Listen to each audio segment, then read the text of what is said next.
بسم اللہ الرحمن الرحیم۔ جل جلالہ کا قرآن پاک کی سورۃ الکہف میں ارشاد ہے، انا جعلنا ما علی الارض زینۃ لہا لنبلوہم ایہم احسن عملا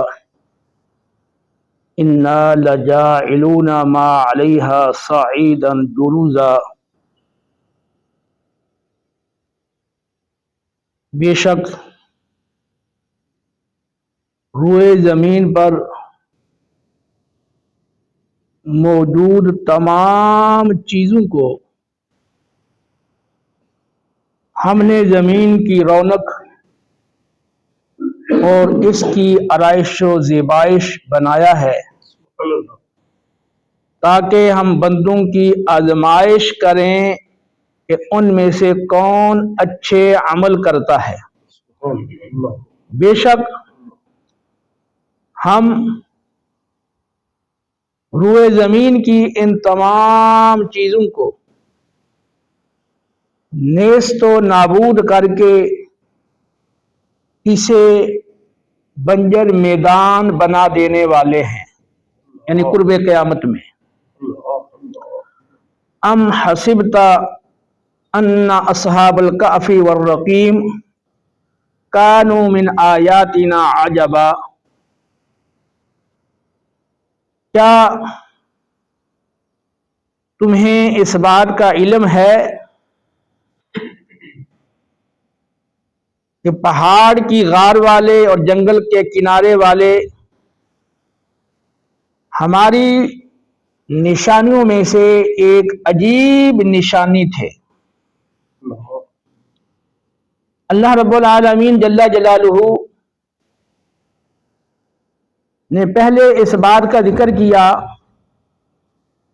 کہ دنیا کی ساری چیزیں جو بڑی دلکش، خوشنما اور دل فریب اور اپنی طرف کھینچنے والی ہیں، یہ سب بندوں کی آزمائش کے لیے بنائی گئی ہیں تاکہ اللہ رب العالمین اس امتحان کے ذریعہ سے ظاہر فرما دے کہ کون اللہ تعالی کی ان نعمتوں کو پا کر اس کی شکر گزاری کرتا ہے، اس کی اطاعت و فرمانبرداری کرتا ہے، اور کون سرکشی اور نافرمانی پر اتر آتا ہے۔ اور پھر آگے بتایا ہے کہ ایک وقت آئے گا کہ جتنی بھی خوبصورتی والی اور خوشنما چیزیں ہیں، جو کچھ اس زمین پر ہے، سب ہم نیست و نابود کر دیں گے اور زمین ایک چٹیل بنجر میدان بن جائے گا۔ پھر آگے اللہ رب العالمین نے ایک خاص واقعہ اصحاب کہف کا ذکر فرمایا ہے، تو اس حوالے سے فرمایا کہ کیا تمہیں اس بات کا علم ہے کہ پہاڑ کی غار والے اور جنگل کے کنارے والے وہ ہماری نشانیوں میں سے ایک بڑی عجیب نشانی تھے۔ اذ اول فتیۃ الی الکہف، جب کچھ نوجوانوں نے ایک پہاڑی غار کی پناہ حاصل کی،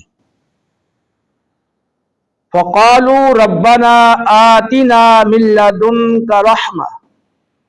وہیئ لنا من امرنا رشدا، اور انہوں نے عرض کیا، اے ہمارے رب، ہمیں اپنی بارگاہ سے رحمت عطا فرما اور ہمارے معاملے میں کامیابی کے اسباب مہیا فرما۔ دراصل اس زمانے کا بادشاہ اور اس کی ساری قوم بت پرست تھی، اور اس قوم کے کچھ نوجوانوں کو اللہ رب العالمین نے یہ سمجھ عطا فرمائی اور انہوں نے اپنی عقل کے غور و فکر سے یہ سمجھا کہ یہ جو بت ہیں یہ تو اپنے نفع و نقصان کے مالک نہیں ہیں اور یہ ہماری بیوقوف قوم ان کی پوجا کر رہی ہے۔ تو وہ غور و فکر کے نتیجے میں اللہ تعالیٰ کی توحید تک پہنچ گئے تھے۔ ان کی تعداد کتنی تھی، 7 تھی یا اس سے کم یا زائد، قرآن پاک نے واضح طور پر اس کی تعیین نہیں فرمائی۔ اور اتفاق ایسا ہوا کہ وہ چند نوجوانوں کی باہمی کسی مقام پر ملاقات ہو گئی اور انہوں نے اپنے اس قلبی خیال کا اظہار کیا، اور جب انہوں نے دیکھا کہ ہم یہ چند افراد آپس میں ایک ہی نظریے پر متفق ہیں، یعنی توحید باری تعالی، اور یہ ہماری قوم اور ہمارا بادشاہ بت پرستی میں مبتلا ہیں اور یہ احمقانہ عقیدے پر چل رہے ہیں، تو انہوں نے اللہ رب العالمین کی بارگاہ میں عرض کیا، رب العالمین ہمیں اپنی رحمت سے نواز، اور ہمارا جو مقصد ہے توحید پر قائم ہونا، دین حق پر قائم ہونا اور اس پر اخیر دم تک قائم رہنا، ثابت قدم رہنا، اس حوالے سے ہماری رہنمائی فرما اور ہماری ثابت قدمی اور ہماری کامیابی کے اسباب پیدا فرما۔ چنانچہ جب لوگوں نے دیکھا کہ یہ چند نوجوان ایک نئے عقیدے کے حامل ہو گئے ہیں جو ہماری پوری قوم کے برخلاف عقیدہ ہے، تو انہیں پکڑ کر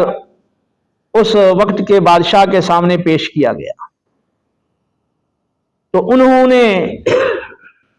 اس بادشاہ کے سامنے بلا خوف و خطر توحید باری تعالی بیان کرتے ہوئے انہیں اس کی پرزور دعوت پیش کی۔ نحن نقص علیک نبأہم بالحق، ہم ان کا ٹھیک ٹھیک قصہ تم پر بیان کرتے ہیں۔ انہم فتیہ آمنوا بربہم وزدناہم ہدا وربطنا علی قلوبہم، وہ بلا شبہ چند نوجوان تھے، وہ اپنے رب پر ایمان لے آئے اور ہم نے انہیں ہدایت میں خوب ترقی عطا فرمائی اور ان کے قلب کو، ان کے دل کو ہم نے مضبوط کر دیا۔ تو انہوں نے بادشاہ کے سامنے یہ کہا کہ ہمارا رب تو وہ ہے جو آسمانوں اور زمین کا رب ہے، اور ہم اللہ رب العالمین کے علاوہ کسی کو الہ نہیں مانتے۔ اگر ہم ایسا کریں تو ہم حد سے بڑی ہوئی بات اور حد سے بڑا ہوا کام کرنے والے شمار ہوں گے، اور یہ ایک ہماری بیوقوف قوم ہے جنہوں نے کئی الہ بنا رکھے ہیں اور ان کی پوجا پاٹ کر رہے ہیں۔ یہ اپنے اس باطل نظریے پر، اس بت پرستی کے عقیدے پر کوئی واضح دلیل لے کر کیوں نہیں آتے؟ جب انہوں نے بادشاہ کے بڑے دربار میں بلا خوف و خطر کھل کر اعلان توحید کیا اور اس کی حاضرین کو دعوت دی، تو بادشاہ کی طرف سے ان نوجوانوں کو سنسار کر دیے جانے، ہلاک کر دیے جانے کا خدشہ لاحق ہوا، جس کا آگے ذکر آ رہا ہے کہ انہوں نے کہا تھا کہ انہم ان یظہروا علیکم یرجموکم او یعیدوکم فی ملتہم ولن تفلحوا اذا ابدا، اگر انہیں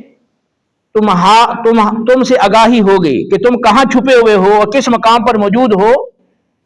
اگر انہیں اس بات کا پتہ چل گیا تو وہ تمہیں سنگسار کر دیں گے،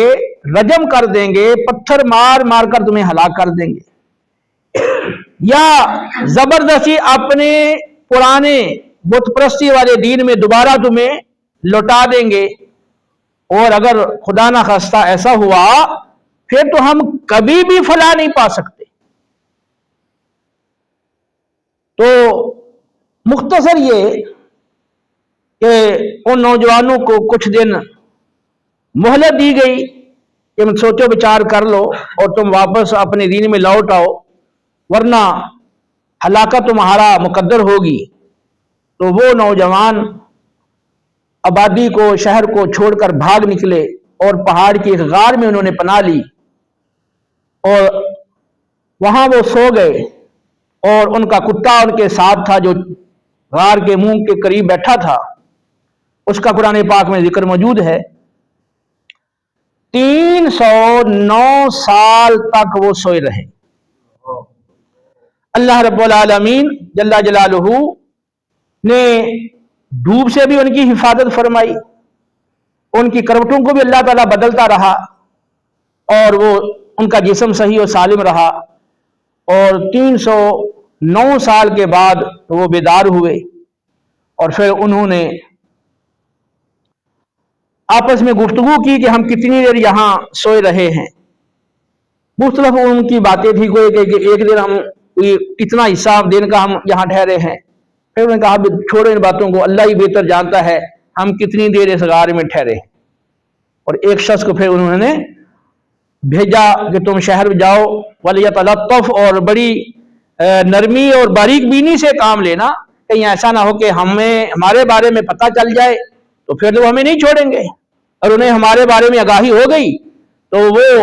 ہمیں یا تو رجم کر دیں گے یا اپنے دین میں دوبارہ لوٹا لیں گے، اور ہم تو پھر کبھی بھی فلاح نہیں پا سکیں گے۔ تو یوں وہ ان میں سے ایک وہ شہر کے اندر گیا، اور وہ پرانا سکہ ان کے پاس تھا، 309 سال گزر گئے۔ تو اس وقت وہ بادشاہ بھی نیا تھا، اور وہاں کے حالات بھی عجیب و غریب تھے، پہلے کے مقابلے میں بالکل مختلف حالات تھے۔ تو بہرحال مختصر یہ کہ جب وہ کھانا خریدنے لگا تو اس دکاندار نے، کھانا بیچنے والے نے وہ سکہ دیکھا تو اس نے کہا یہ کہاں سے لے کر آئے ہو، اور بالآخر پھر لوگوں کو ان پر اطلاع مل گئی۔ تو وہ پھر شخص واپس چلا گیا، وہ دوبارہ سو گئے، اور اللہ تعالیٰ نے ان کو موت دے دی۔ مقصد ایک تو اہم یہ تھا کہ لوگوں کو اس بات سے آگاہی ہو جائے کہ اللہ رب العالمین جل جلالہ موت کے بعد دوبارہ زندہ کرنے پر قادر ہے۔ تو جو لوگ بعد الموت کے منکر ہیں، آخرت کے منکر ہیں، مرنے کے بعد دوبارہ اٹھائے جانے، زندہ کیے جانے، حساب و کتاب، اللہ کی بارگاہ کی پیشی کے منکر ہیں، تو ان کو یہ واقعہ دکھا دیا جائے تاکہ انہیں یقین ہو کہ اللہ رب العالمین اس پر قادر ہے، اور اللہ رب العالمین ایسا فرمائے گا۔ اور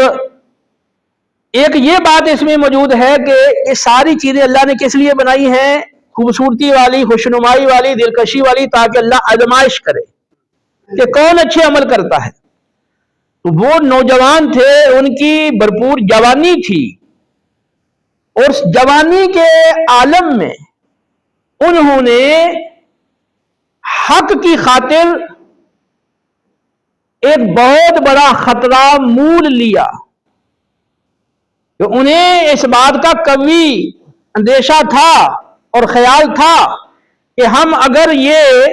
پرانا بت پرستی والا دین چھوڑ کے توحید والا دین اختیار کریں گے تو یہ قوم ہماری دشمن ہو جائے گی، ہمارے ماں باپ، ہمارے رشتہ دار، اور آس پاس کے جاننے والے سارے لوگ، یہاں تک کہ ہمارے شہر کا حاکم یہ ہمارے مخالف ہو جائے گا اور ہمیں رجم کر دیا جائے گا یا دوبارہ واپس دین میں لوٹا لیا جائے گا، اور وہ اپنے دین کی حفاظت کے لیے وہ وہاں سے نکلے اور ایک غار میں جا کر انہوں نے پناہ لی. تو ان کے سامنے بھی یہ دنیا کی بہاریں، آسائشیں، سہولتیں اور دنیا کی یہ خوشنما چیزیں موجود تھیں، لیکن ان ساری چیزوں کو اپنے رب کی خاطر انہوں نے چھوڑ دیا. اس میں ہمارے لیے بہت عظیم درس ہے کہ خاص طور پر جب جوانی کا عالم ہو اور ساری امنگیں اور خواہشات اپنے جوبن پر ہوں اور جذبات وہ بھرپور جوبن پر ہوں، اور ایسی جوانی کے عالم میں بندہ اپنی خواہشات کو اللہ کی رضا پر قربان کر دے. تو اس میں خاص اس حوالے سے ہمارے لیے درس ہے، نوجوانوں کے لیے خاص طور پہ درس ہے کہ وہ اپنی جوانی کو اللہ رب العالمین کی رضا پر قربان کر دے.